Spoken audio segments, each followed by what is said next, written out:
वैसे हमारे देश में घरों में बिजली आने का रिकॉर्ड कुछ ही सालों पहले सुधरना शुरू हुआ था, वरना कई बड़े राज्यों में दिन में कई कई घंटे बिजली गुल होना आम बात हुआ करती थी। रिपोर्ट्स की माने तो 10 अक्टूबर तक कोयले की कमी से देश के 16 बिजली बनाने वाले प्लांट यानी पावर प्लांट बंद हो गए हैं और कई के पास कोयले का रिजर्व 1 से 4 दिन का ही बचा है। तो ऐसे में जानना जरूरी है कि हमारे आपके घर की बत्ती गुल कब होगी और कोयले के अलावा बिजली बनाने के जो विकल्प हैं उनमें देश की हालत कैसी है। दुनिया में 16 मिलियन टन कोयला उत्पादन हो रहा है, जिसमें से 65% बिजली बनाने में खर्च हो रहा है। बात देश की करें तो 760 मिलियन टन कोयले उत्पादन में से 75% बिजली बनाने का काम हो रहा है। भारत कोयला उत्पादन में दूसरे नंबर पर है। दूसरा सवाल ये कि दुनिया में और भारत में कुल कितने साल का कोयला बचा हुआ है। तो आखिरी बार दुनिया भर के कोयले को 2016 में नापा गया था। तब दुनिया भर के कोयला खदानों में कुल 1144 अरब टन कोयला बचा हुआ था। टेक्निकल भाषा में इसे कोयला रिजर्व कहते हैं। तो इस हिसाब से दुनिया भर के पास 134 साल के लिए कोयला बचा हुआ है। इसमें सबसे ज्यादा कोयला अमेरिका, रूस, ऑस्ट्रेलिया, चीन और भारत के पास है।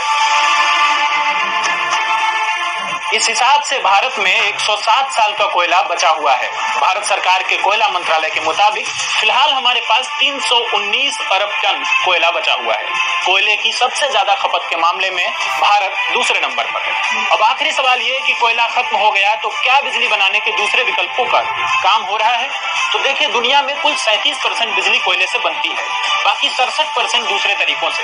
अमेरिका में तो 73% बिजली रिन्यूएबल रिसोर्सेज जैसे पानी, हवा और सौर ऊर्जा से बनती है। इसलिए अमेरिका जैसे देशों को दिक्कत नहीं है। यहाँ कोयले से बिजली का उत्पादन हर साल घट रहा है। लेकिन भारत में तस्वीर अलग है। हमारे यहाँ रिन्यूएबल रिसोर्सेज से केवल 25% बिजली ही बनती है। 2022 तक के लिए हमने टारगेट रखा था कि कुल 1,75,000 मेगावाट बिजली पानी, हवा और सौर ऊर्जा से बनानी है, लेकिन हम इससे अभी काफी दूर हैं और यही हमारे लिए सबसे बड़ा चिंता का विषय है। भारत ने पहली बार ईस्ट इंडिया कंपनी ने 1774 के पश्चिम बंगाल में रानीगंज के इलाके में कोयला खनन किया था।